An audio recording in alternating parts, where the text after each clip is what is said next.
할렐루야.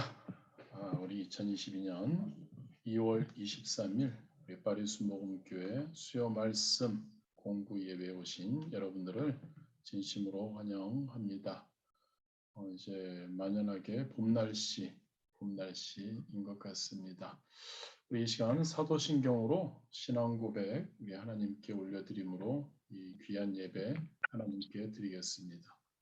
전능하사 천지를 만드신 하나님 아버지를 내가 믿사오며 그 외아들 우리 주 예수 그리스도를 믿사오니 이는 성령으로 잉태하사 동정녀 마리아에게 나시고 본디오 빌라도에게 고난을 받으사 십자가에 못 박혀 죽으시고 장사한 지 사흘 만에 죽은 자 가운데서 다시 살아나시며 하늘에 오르사 전능하신 하나님 우편에 앉아 계시다가 저리로서 산자와 죽은 자를 심판하러 오시리라.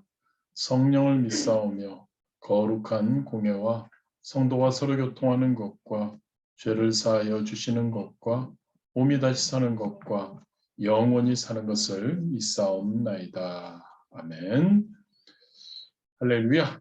우리 오늘도 이렇게 온라인으로지만 우리가 마음과 온 정성을 다해 우리 하나님께 귀한 예배 올려드리기를 원합니다.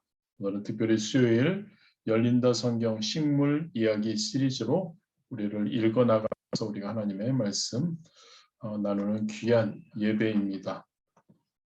예배라는 것은 어떠한 형식과 어떠한 전통적인 형식이 분명히 있죠. 그러나 그런 어떠한 형식에 얽매이는 것이 아니라 우리가 한 마음으로 함께 하나님께 예배, 하나님을 생각하며 하나님께서 받으시는 하나님의 사랑, 하나님께 사랑을 고백하며 나아가는 것, 그러한 예배, 그 예배의 목적입니다. 오늘 그러한 예배 드릴 수 있게 되기를 진심으로 원합니다. 먼저 우리가 하나님께 기쁘고 감사한 마음으로 우리가 찬양, 우리 하나님께 올려드리겠습니다. 우리 찬송가 259장 예수 십자가에 흘린 피로써 우리가 기쁘고 감사한 마음으로 우리 박수 치시면서 우리 하나님께 찬양 드리겠습니다.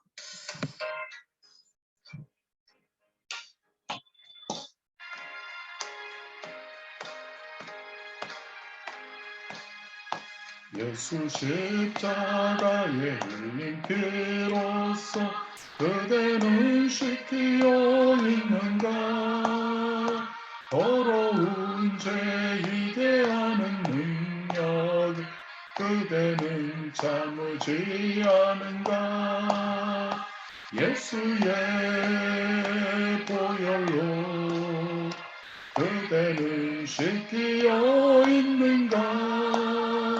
마음속에 여러 가지 죄악이 깨끗이 씻기어 있는가. 주 예수와 밤낮으로 늘 행동을 하는가. 아무 때나 어디서나 그대는 십자가 붙들고 있는가. 예수의 보혈로 그대는 씻기어 있는가.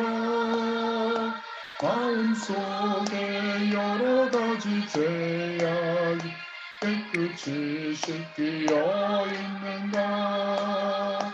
주님 예수 다시 올 때 그대는 영접할 예복이 있는가. 그대 몸은 거룩한 곳 천국에 들어갈 준비가 됐는가. 예수의 보혈로 그대는 씻기어 있는가. 마음속에 여러 가지 죄악이 깨끗이 씻기어 있는가.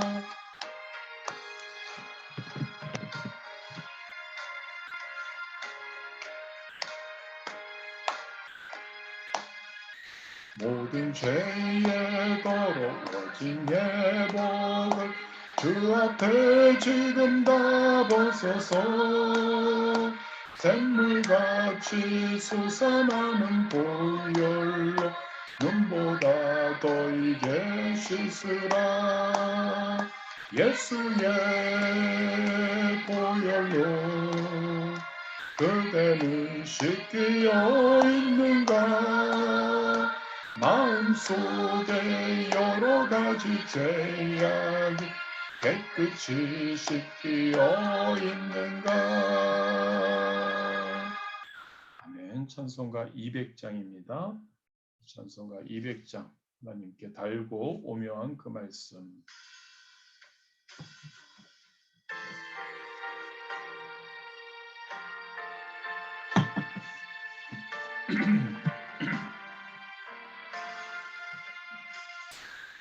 달고 오묘한 그 말씀, 생명의 말씀은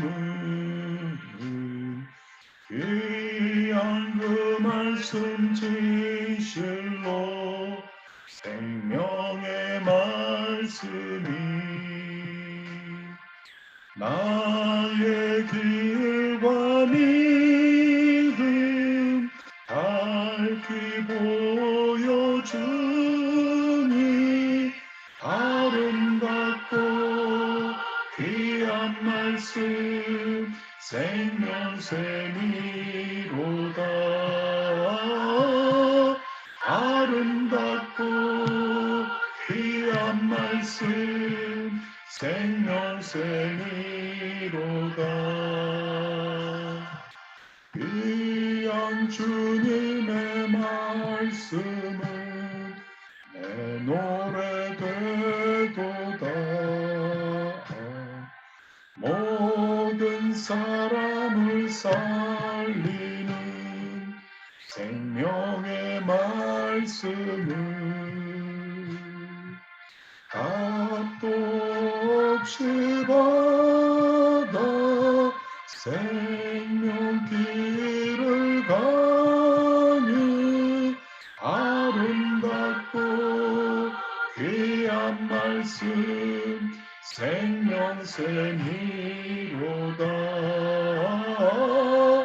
아름답고 귀한 말씀 생명샘이로다.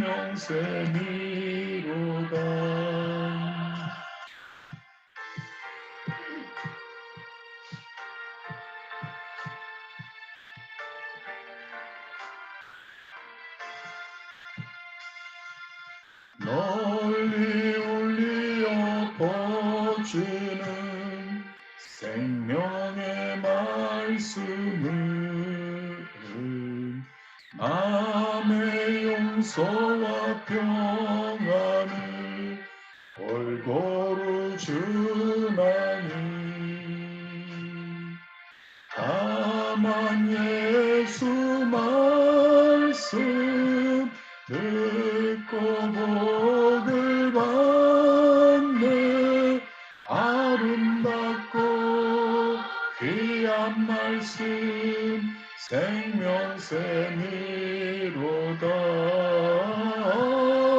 아름답고 귀한 말씀 생명샘이로다. 아멘. 찬송가 455장입니다. 지속 매 예배마다 매 모임마다 우리가 부르고 있는 주님의 마음을 본받는 자.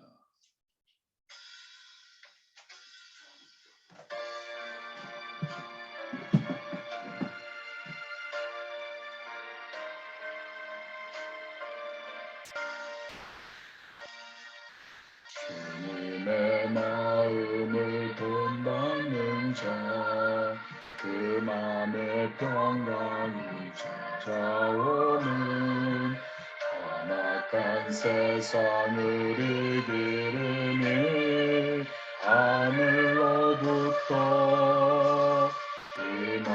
임함이로다. 주님의 마음 온 바다 살면서 그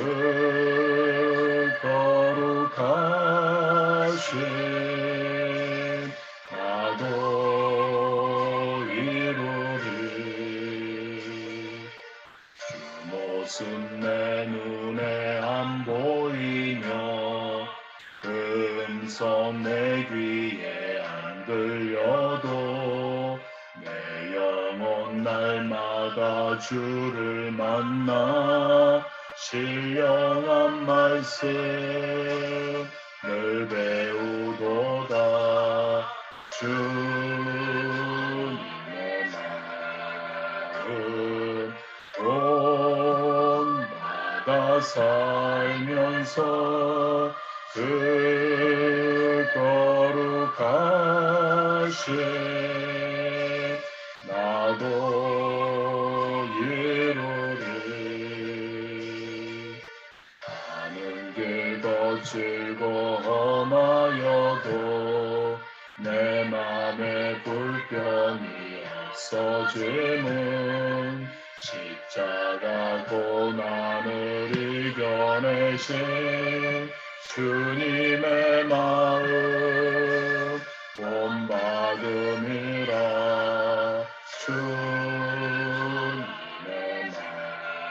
마음 본받아 살면서 그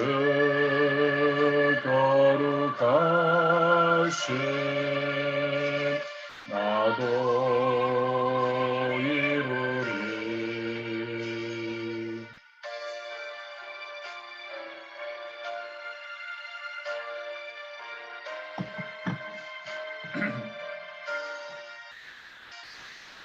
주 예수 세상에 다시 오실 그날의 무성도 변화하여 주님의 빛나는 그 영상을 다 함께 보며 주 찬양하리. 주님의 마음 본받아 살면서 그 거룩하신 나도 이루리. 아멘. 우리 2022년 표 같죠? 성령 충만해서 말씀, 기도, 사랑으로 새 사람을 입자. 주님의 마음을 본받아 우리의 주님이요 우리의 주인님이신 예수님의 마음을 본받아서 그 예수님의 거룩하심 2022년 한 해 동안에 우리가 꼭 이룰 수 있게 되기를 원합니다. 새 사람으로 세워지고 거룩한 그러한 삶을 사는 것이죠. 우리가 변화되어서요. 그러한 저와 여러분이 되기를 진심으로 원합니다. 우리 아마 2022년 한 해 동안에 계속 이 찬양을 부르면서 우리가 마음에 다질 수 있게 되길 원합니다. 오늘 말씀 공부 예배, 수요 예배죠? 우리가 예배를 위해서 예배를 통해서 하나님의 말씀을 더 잘 이해하고 올바로 깨닫고 말씀으로 충만해서 그 말씀이 우리의 삶을 우리의 성품을 변화시킬 수 있도록 우리 함께하여 달라고 이해력과 깨달음을 부어 달라고 이 예배를 통해 하나님 기뻐 예배 받아주시고 우리의 마음 받아주시고 우리도 또한 하나님이 주시는 은혜를 누릴 수 있도록 우리 주님 이름 3번 부르시고 우리 함께 기도하시겠습니다. 주여 주여 주여. 아버지 감사합니다. 하나님 오늘도 우리와 함께하여 주시고 우리 가운데 은혜 주심에 진심으로 감사드립니다. 아버지 하나님 온전히 하나님께서 주시는 은혜 가운데 하나님 우리 나아가게 하여 주옵시고 오늘도 말씀을 통해서 하나님 열린다 성경 이 시리즈를 통해서 하나님 좀 더 하나님의 말씀을 하나님 그 시대에 맞춰 하나님 그 의미하는 바를 더 잘 깨닫는 귀한 시간 되도록 하나님 인도하여 주옵소서. 하나님 이 예배가 하나님이 받으시는 예배요 이 예배를 통해서 하나님의 말씀을 공부하며 더욱더 우리가 하나님의 말씀 하나님의 마음을 더욱더 느끼며 하나님의 뜻을 하나님이 우리에게 하시고자 하시는 그 말씀을 더 잘 하나님 깨닫고 이해하고 하나님 아버지여 그 말씀대로 살아가는 우리 될 수 있도록 하나님 인도하여 주옵소서. 귀한 예배 되길 원합니다. 하나님께서 받으시는, 하나님께서 음양하시는, 하나님께서 우리의 마음을, 우리의 사랑을 받으시는 귀한 예배 되기를 소원합니다. 아버지 하나님, 우리의 마음을 정합니다. 우리가 어떻게든 이 예배, 하나님 매일매일의 삶이 우리의 예배이지만 이 예배 특별히 우리가 함께 시간을 정해서 함께 드리는 이 예배, 공동체적으로 드리는 예배, 파리 순복음교회 성도로서 함께 드리는 이 예배 하나님이 기뻐 받으시는 예배 되도록 하나님 함양하여 주옵소서. 우리의 마음을 정하고 우리가 온 마음을 다해서 하나님께 나아가기 원하오니 아버지 하나님 기뻐 받아 주옵시고 아버지 하나님께서 하나님 아버지와 함께하여 주옵소서. 연약하기에 하나님 아버지 하나님의 말씀을 대할 때 이해하지 못할 수도 있습니다. 하나님 우리에게 이해력을 부어 주옵시고 깨달음을 주시옵고 하나님 그것으로 끝나는 것이 아니라 그 말씀 붙들고 그 말씀대로 하나님 우리가 행하는 그리하여 하나님 예수 그리스도의 거룩함을 나타내는 삶, 새 사람으로 입혀지는 그러한 삶, 하나님 옛사람을 버리고 하나님 세상의 그 관습을 버리고 오직 의와 진리로 하나님 새 사람을 입는 그러한 우리 되도록 인도하여 주옵소서. 이 예배가 온전히 하나님의 받으시는 예배요. 이 예배를 통해서 하나님의 주시는 놀라운 은혜를 체험하는 그러한 귀한 하나님 예배 되도록 아버지께서 인도하시고 아버지께서 우리의 입술을 주관하여 주시고 우리의 생각과 우리의 환경을 다 책임져 주옵소서. 온전히 하나님이 기뻐하시는 귀한 예배 되도록 아버지 하나님 축복하여 주옵소서. 예수님의 이름으로 기도드렸습니다. 할렐루야. 우리 교재 여러분들 다 교재 이렇게 받으셨죠? 우리 교재를 보면서 우리가 함께 우리가 챕터 2 올리브 나무에 대해서 우리가 함께 나누고 있습니다. 지난주에 우리가 함께 나눈 것을 잠시 우리가 함께 기억하는 여러분들 다 기억하실 수 있지만 기억하는 의미에서 다시 한번 요약을 한번 해드리기를 원합니다. 이스라엘의 올리브 나무는 우리 성경에는 감람나무로 번역되어 있습니다. 그리고 이 감람나무는 영광과 아름다움을 상징합니다.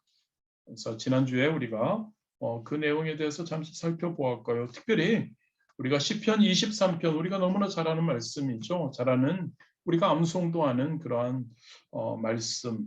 이 시편 23편에서의 올리브 나무에 대해서 우리가 잠시 살펴보았습니다. 시편 23편 4절에 우리가 잘 아는 말씀이죠. 내가 사망의 음침한 골짜기로 다닐지라도 해를 두려워하지 않을 것은 주께서 나와 함께 하심이라. 주의 지팡이와 막대기가 나를 안위하시나이다.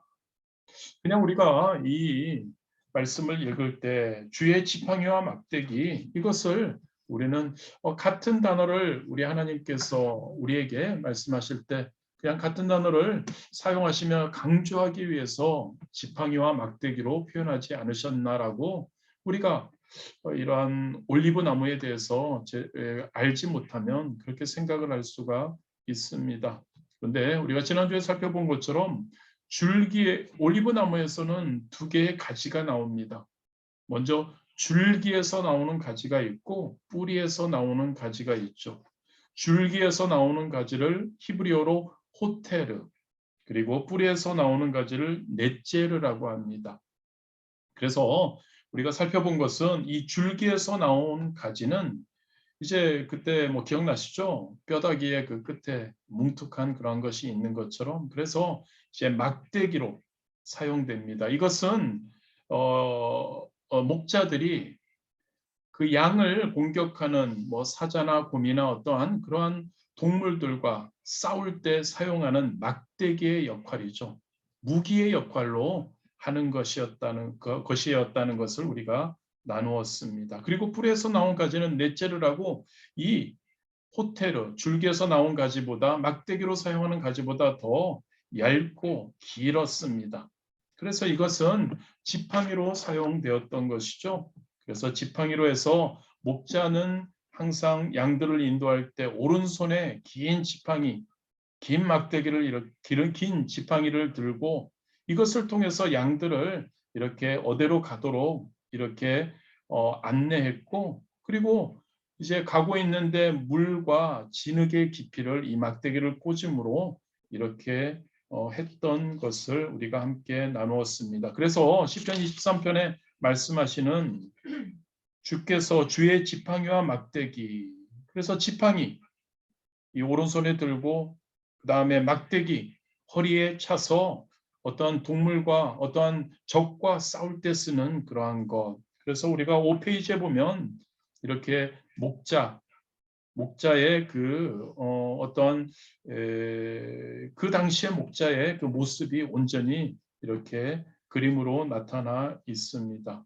그리고 제가 여러분들에게 보여드렸던 그 성화에 보면 선한 목자의 성화, 거기에 지팡이가 끝에 이렇게 지팡이 하나만 예수님이 들고 그 양들이 따라가는 그러한 그것은 그 현재 그 상황, 그때의 시대에 맞지는 않고 작가의 어떤 상상력을 그리고 작가가 사는 곳의 문화를 투영한 것이라고 할 수 있다는 것을 우리가 함께 나누었습니다. 그래서 예수님께서 막대기와 지팡이로 우리를 지키시고 보호하시고 인도하신다는 것 우리가 함께 나누었습니다.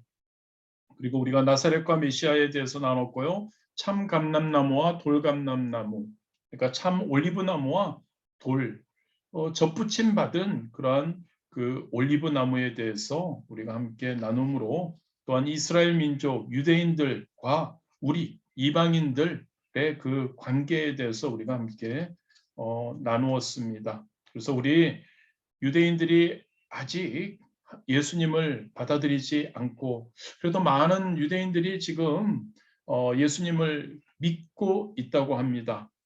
그리고 다시 어떠한 부흥의 이스라엘 가운데서도 부흥의 역사, 성령의 역사가 일어나고 있다고 하고요. 우리가 지금은 어떤 돌감람나무처럼 접붙임 바 되어서 우리가 지금 열심히 예수님을 믿고 있지만 유대인들도 우리가 그들에 대해서 교만하고 하지는 않아야 된다는 것에 대해서 우리 참감람나무와 돌감람나무 에베소서 2장 8절 로마서 11장 17, 18절 말씀을 통해서 우리가 함께 나누었습니다.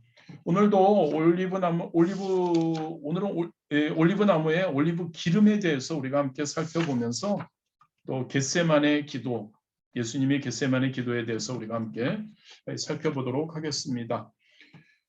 7페이지입니다. 7페이지 우리가 함께 읽어나가면서 우리가 또 함께 나누도록 하겠습니다.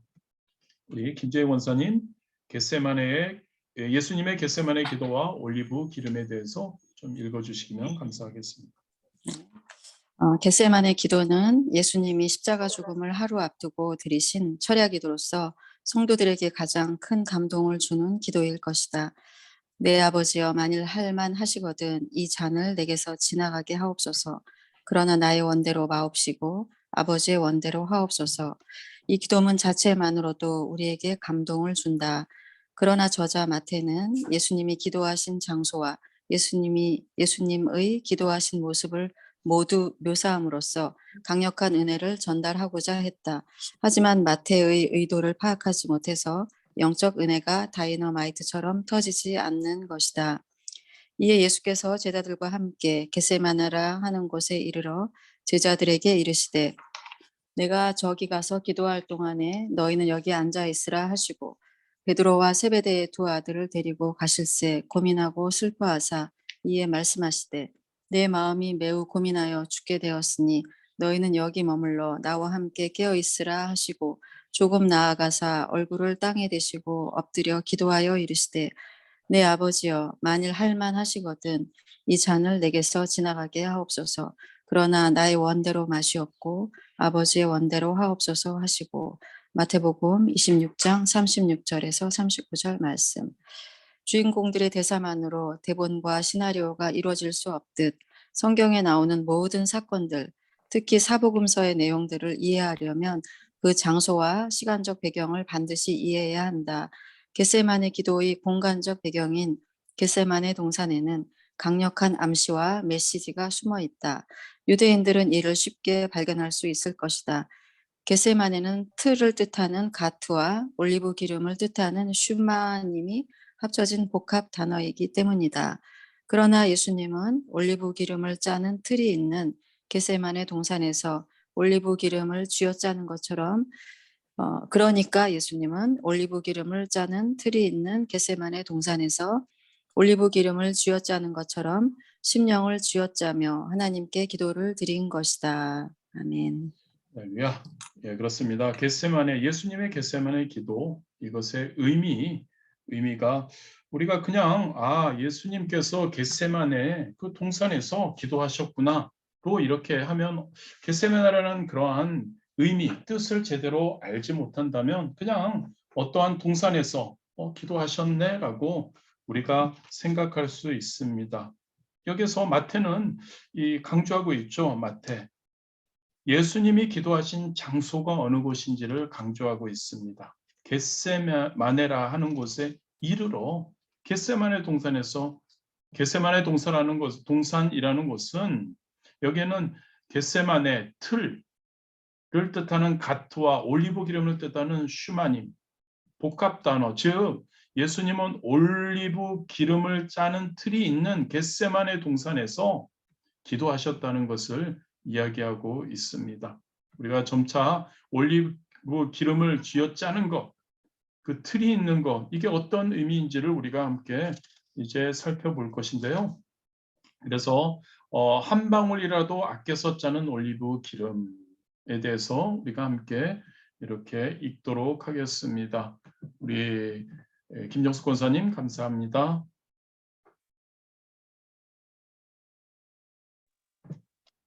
한 방울이라도 아껴서 짜는 올리브 기름.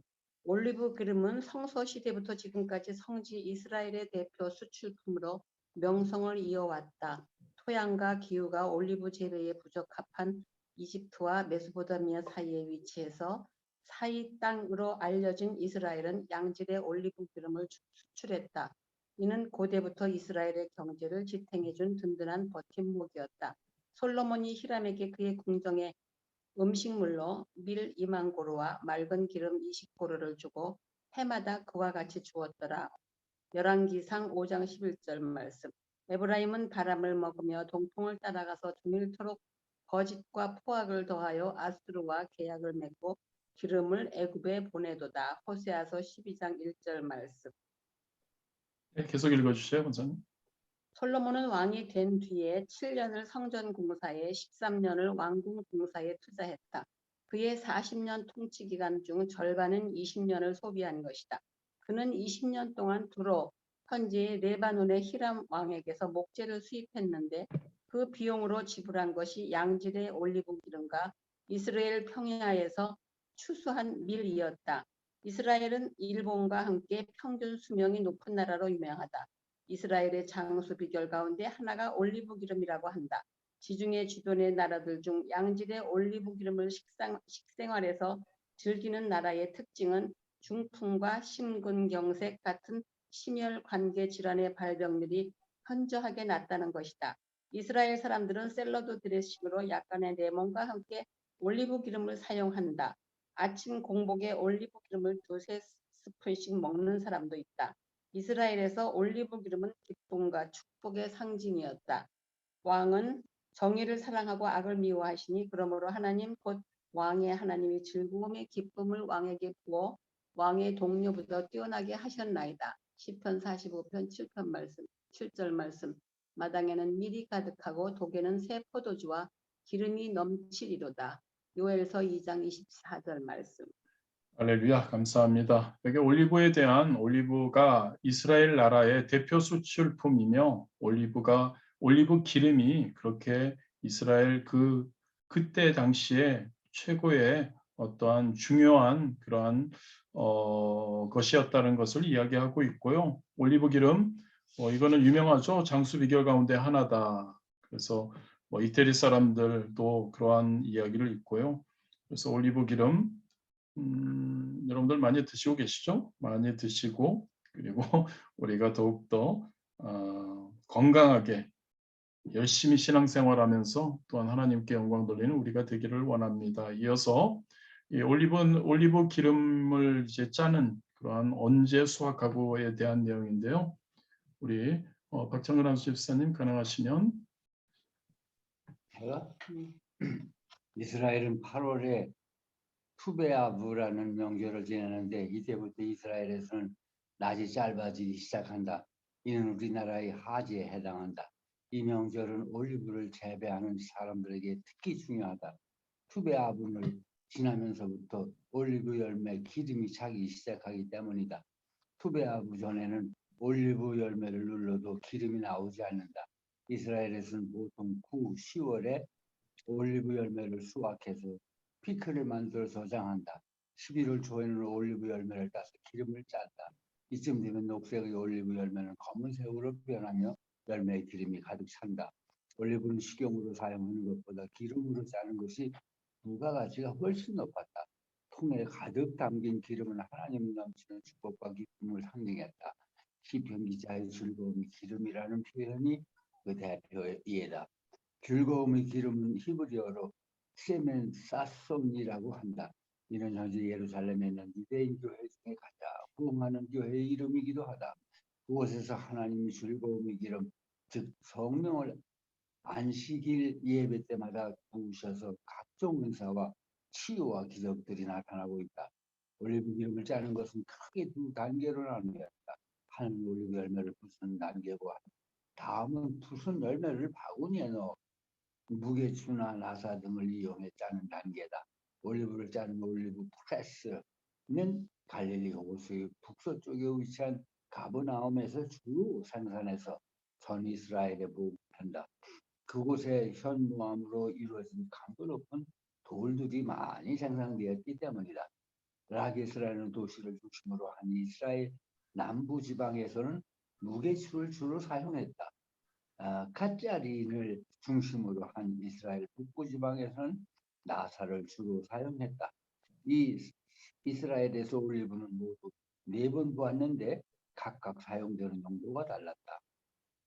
관유를 가져다가 그의 머리에 부어 바르고 출애굽기 29장 7절 이에 사무엘이 기쁜 기름병을 가져다가 사울의 머리에 붓고 입맞춤에 이르되 야훼께서 내게 기름을 부으사 그의 기업의 지도자로 삼지 아니하셨느냐? 사무엘상 10장 1절 말씀.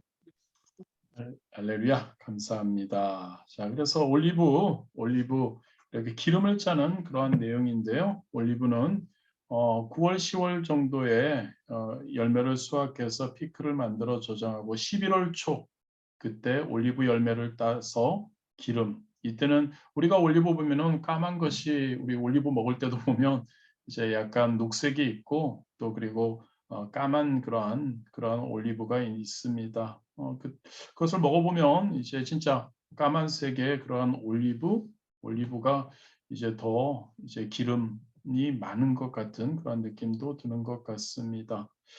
그래서 올리브 기름을 짜는 단계는 2단계, 올리브 열매를 부수는 단계, 그리고 부순 열매를 어떠한 곳에 넣어서 무게추나 그리고 나사 등을 이용해서 짜는 단계 2가지가 있는데요. 옆에 9페이지의 위쪽에 오른쪽에 그림 보시면 우리나라 이 뭐 절구 같은 것 같아요. 그죠? 이렇게 해서 동물이 이런 것을 요 위에 왼쪽에 사람이 오른쪽에 있고 이 뭐 낙인지 뭔지가 이렇게 이것을 돌리는 거죠. 그리고 왼쪽에는 아마 큰 절구통 같고 그다음에 그 위에 이렇게 큰 돌인 것 같습니다. 그래서 여기다 올리브를 넣고 열매를 넣고 그다음에 이것을 돌리면서 이제 올리브 이 열매를 이렇게 부시는 단계 이렇게 부셨던 그 당시에 부셨던 것.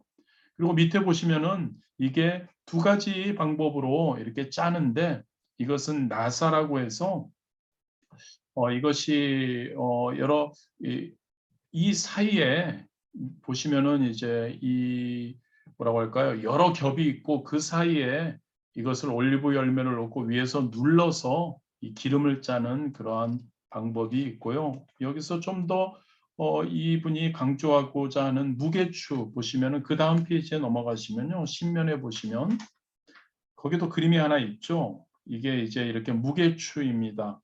그래서 요 나무 같은 것으로 이렇게 되어 있고 밑에 이제 추 형식으로 이제 돌들이 무게별로 이렇게 매달려 있는 것을 볼 수 있습니다. 그래서 이 밑에 아마도 올리브 열매를 넣고 이 무게추로 이 무게가 굉장히 무겁겠죠. 이것으로 눌러서 기름을 짜는 이런 형태.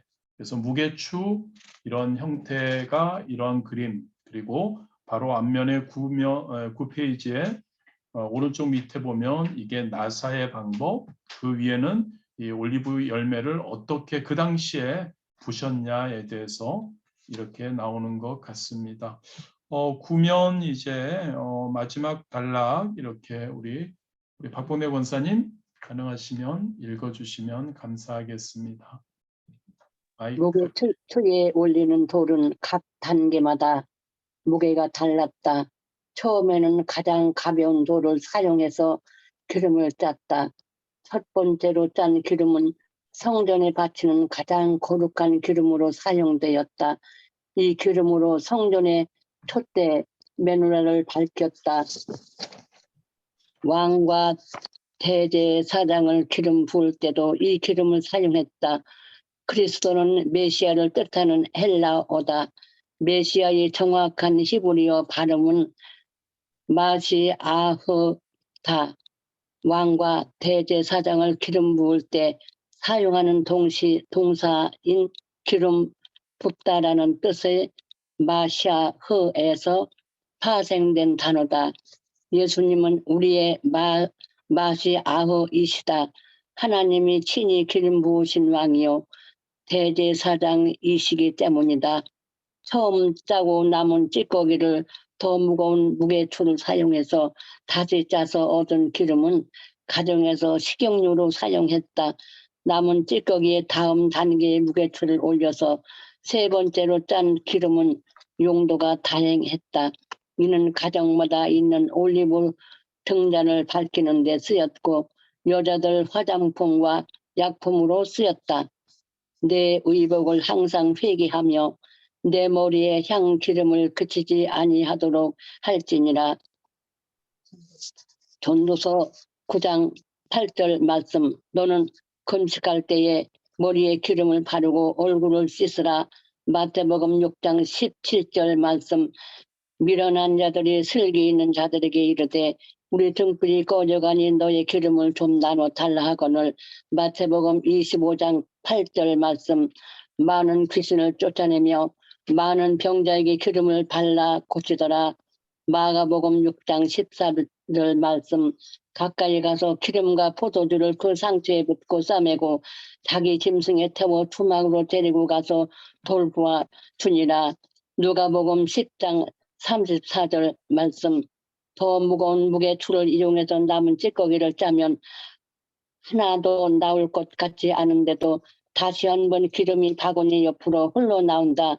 이 마지막 기름은 잿물을 부어 핀으로 만들어 사용했다. 올리브는 나무가 귀한 성서 시대 이스라엘에서 가장 중요한 땔감이었기 때문에 찌꺼기조차 버리는 법이 없었다. 올리브 틀은 부유한 사람만 개인용으로 가지고 있었다. 그래서 마을 사람들은 부자에게 값을 지불하고 올리브 틀을 사용했다. 이때 올리브 틀의 주인에게 1%의 기름과 올리브를 짜고 남은 찌꺼기를 둔 것으로 볼 때 올리브는 찌꺼기도 마치 있다는 것을 같이 올리브는 찌꺼기도 같이 있다는 것을 알 수 있다. 할렐루야. 감사합니다. 우리 권사님 너무 명료하게 잘 읽어주셔서 감사드립니다. 예, 여러분들 다 이해하셨죠? 이렇게 해서 성경에 보면은 우리 그 구면에 봐도 관유를 가져다가 그의 머리에 부어 바르고 출애굽기에서 나오고요. 사무엘이 기름병을 가져다가 사울의 머리에 붓고 입맞추며 이르되 야훼께서 내게 기름을 부으사 그의 기업의 지도자로 삼지 아니하였느냐. 다 감람나무 즉 올리브 유로 이렇게 했다는 거죠. 다 기름이라고 이야기를 합니다만 우리 여기서 보는 것처럼 무게추에 그 올리는 돌에 따라서 가벼운 돌을 사용해서 했던 것, 이것은 바로 성전의 촛대를 밝히고 왕과 대제사장, 그러니까 이 출애굽기와 사무엘상에서 말하는 기름은 이러한 올리브 처음 가벼운 추로 이제 진짜 가장 깨끗한 거겠죠. 막 끝까지 짜지 않으니까 그러한 기름을 사용했다는 것, 그리고 나서 더 무거운 무게추로 짜서 만든 것, 가정에서 식용으로 등등. 그래서 보면은 또 전도서 9장 8절에 신면에 우리 이렇게 성구 말씀에 있는 것처럼 내 의복을 항상 얘기하면 내 머리에 향 기름을 그치지 않도록 이 기름, 너는 금식할 때 머리에 기름을 바르고 이러한 것들. 그래서 기름도 기름에 우리가 이 내용을 알게 되면 어떤 기름을 이때 사용했구나를 우리가 알 수 있는 것 같습니다. 굉장히 의미 있는 것 같아요, 여러분. 그냥 기름이라는 단어에서 우리가 그래 기름, 이 바꿈이 없는 또한 예수님의 예수님의 왕과 제사장들에게 했던 그러한 기름 부음, 그리고 또 일반 사람들이 이렇게 사용했던 그 기름, 이런 것들이 차이가 있다는 것을 우리에게 주는 의미가 좀 남다르다고 이제 생각이 됩니다. 그리고 이제 찌꺼기까지도 가치 있게 쓰였다는 것을 우리가 알 수 있는 것 같습니다. 여기서 또 아주 중요한 우리가 이 챕터의 제목과 같은 예수님은 왜 겟세마네 동산에서 기도하셨을까에 대한 것을 우리가 함께 이제 살펴보기를 원합니다. 우리 가능하시면 얼굴들을 함께 보여주시면 너무너무 좋을 것 같긴 한데요. 자, 그러면 얼굴 보이시는 조한, 예수님 올리브 기름을 짜듯 처절하게 기도하시다 읽어주시겠습니다. 예수님 올리브 기름을 짜듯 처절하게 기도하시다.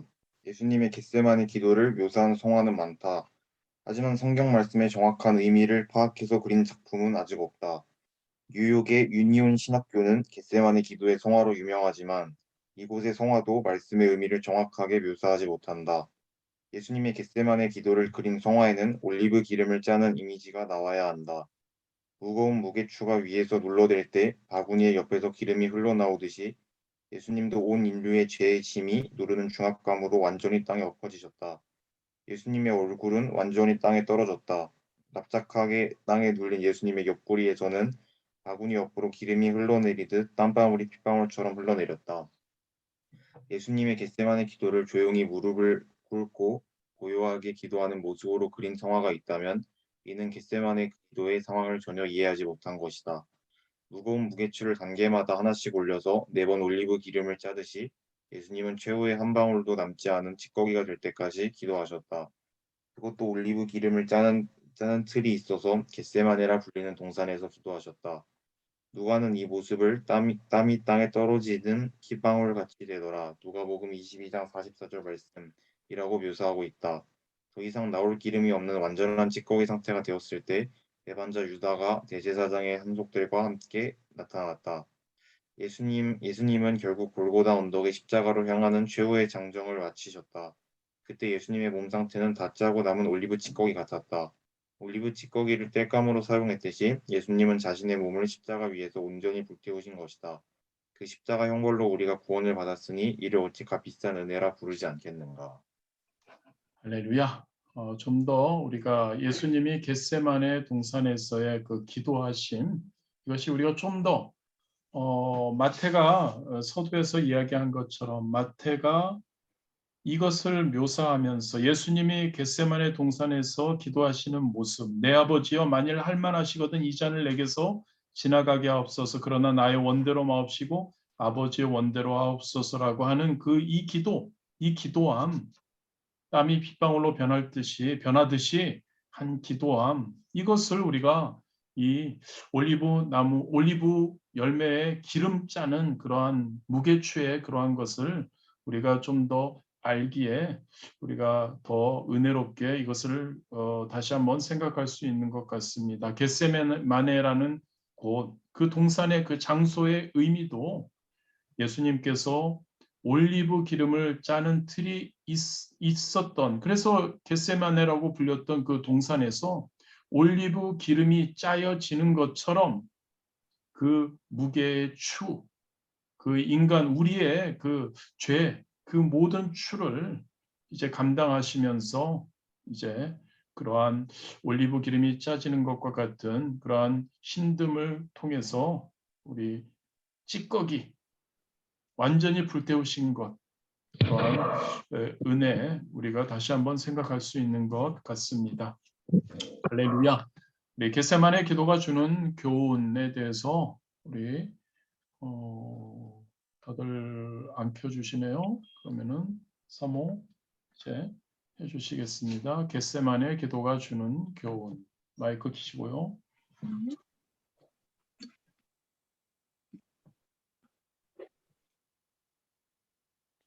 겟세마네 기도가 주는 교훈. 예수님은 십자가형을 하루 앞두고 이 땅에서의 마지막 밤을 겟세마네 동산에서 철야 기도를 하면서 보내셨다. 예수님은 평소에도 미명의 습관을 쫓아 기도하셨다. 늘 기도로 충만하신 분이었는데 십자가형을 앞두고 그렇게 처절한 기도를 하지 않으면 안 되었던 것일까? 이 기도가 우리에게 주는 교훈은 무엇일까? 1. 예수님의 겟세마네 기도는 일상적인 기도가 아니다. 겟세마네 기도는 예수님이 평소에 드리던 새벽 기도와는 차원이 다른 특별한 기도였다.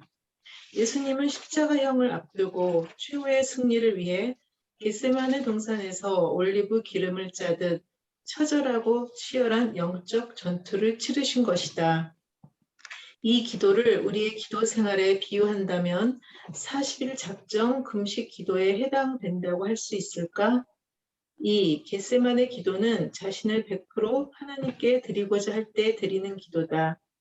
예수님처럼 처절한 기도를 드리고 그 기도를 통과한 성도들은 그리 많지 않다. 겟세마네 기도는 자신을 하나님께 산 제물로 드리고자 할 때 드리는 기도다.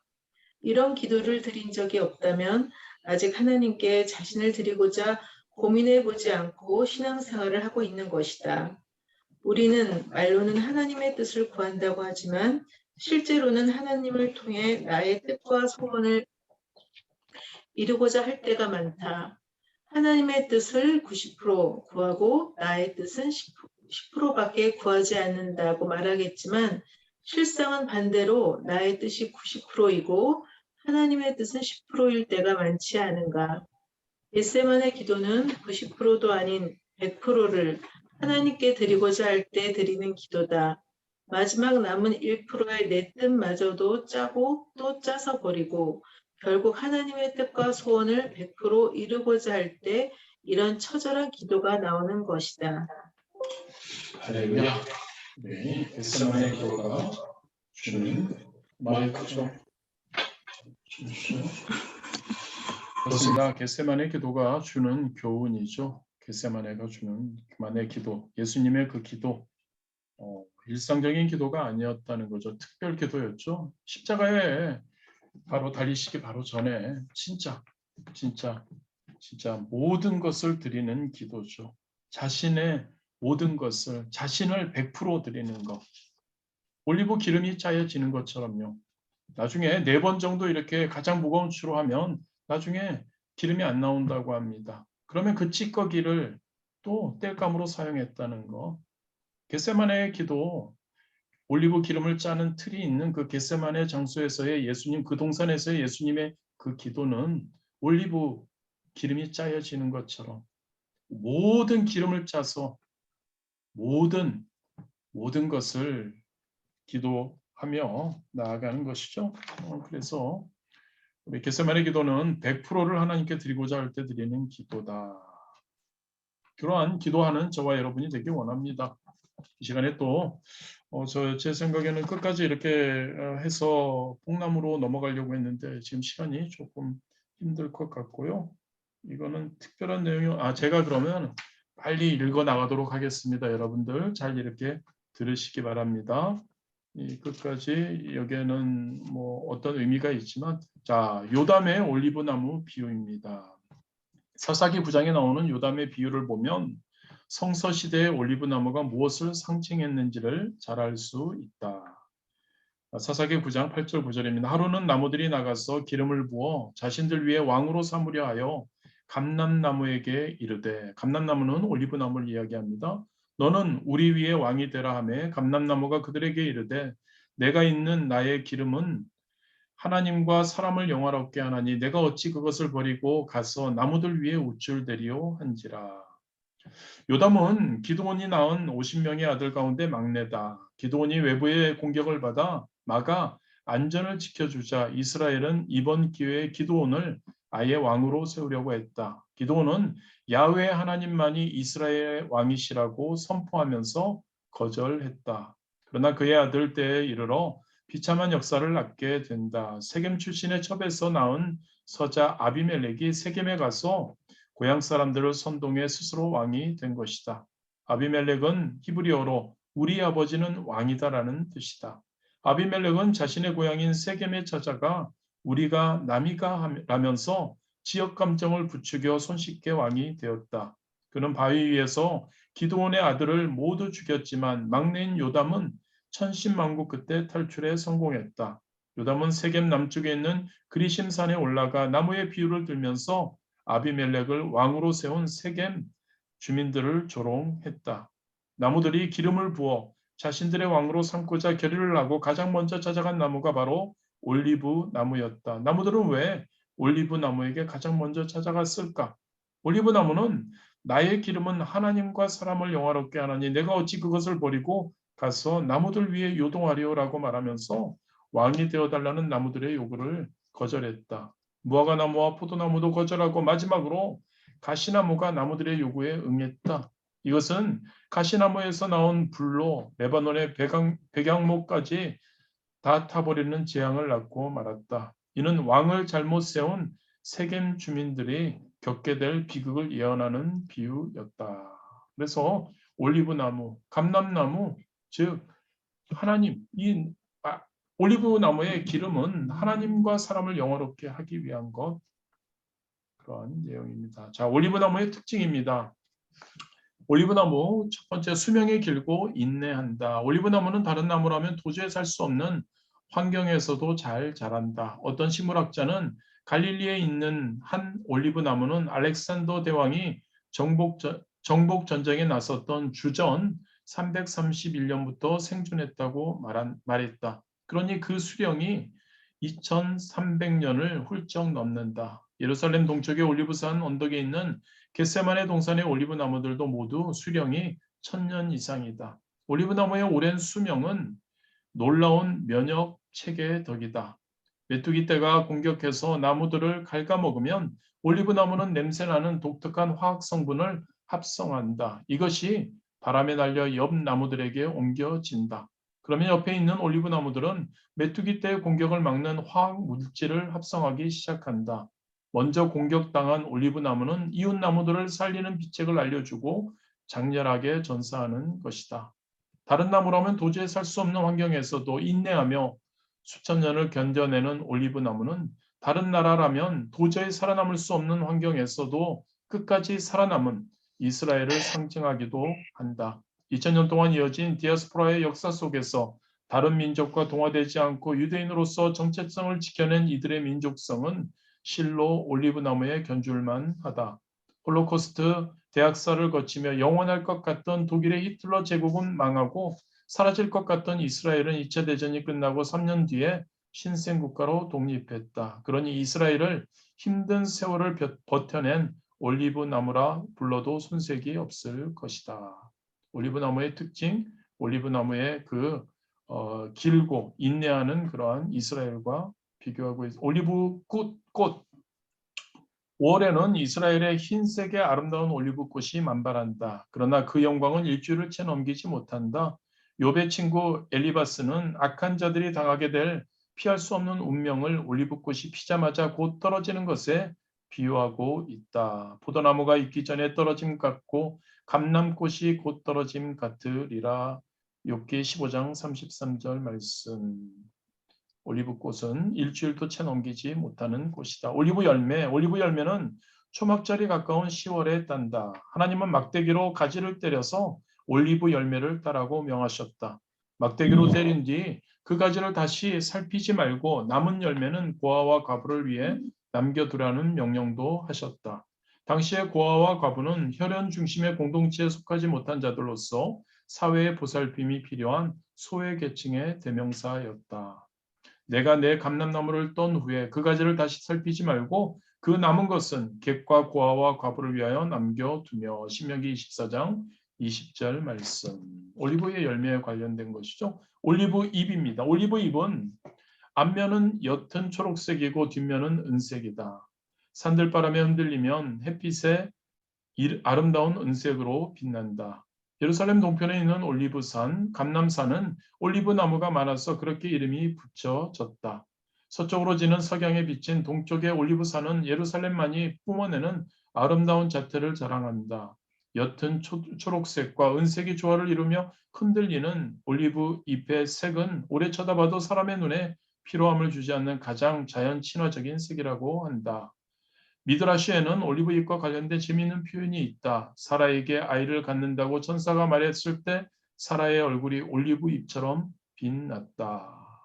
흔들흔들 거리는 그러한 굉장히 그러한 올리브잎의 색들. 올리브잎은 유대인들에게 평화와 화해를 상징한다. 방주 안에 있던 노아에게 비둘기가 가져다 준 것도 바로 올리브잎이었다. 올리브나무는 노아의 홍수 기간에 물속에서 생존하여 방주에서 나온 노아의 식구들을 맞이했던 것이다. 저녁 때 비둘기가 그에게로 돌아왔는데 그 입에 감람나무새 잎사귀가 있는지라 이에 노아가 땅에 물이 줄어든 줄을 알았으며. 창세기 8장 11절 말씀.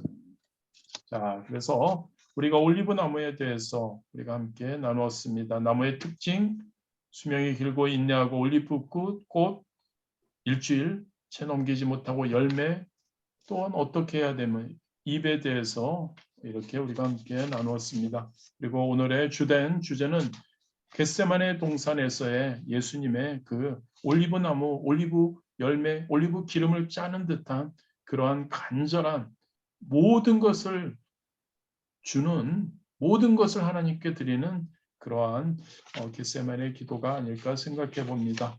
할렐루야. 우리가 이렇게 해서 오늘 올리브 나무에 대해서 우리가 전체적으로 우리가 함께 나누었습니다. 굉장히 새로운 많은 것을 우리가 깨닫고 이해하게 되는 그러한 하나님의 말씀도, 기름도 한 번 더 생각해 보십시오. 성경에 나오는 기름들도 여러 종류의 올리브 그 기름 열매를 짜는 그런 단계에서의 그러한 것이라는 것도 우리가 알 수 있는 것 같습니다.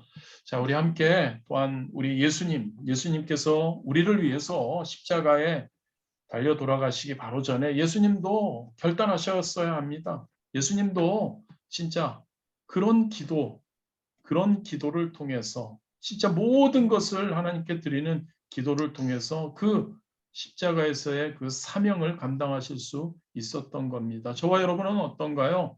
저와 여러분이 하나님께서 주신 각자의 지상 명령이 있죠. 복음을 전하고 그리고 하나님의 영광을 위해 사는 것, 그리고 또 우리 개개인에게 주신 또 특별한 사명들이 있을 겁니다.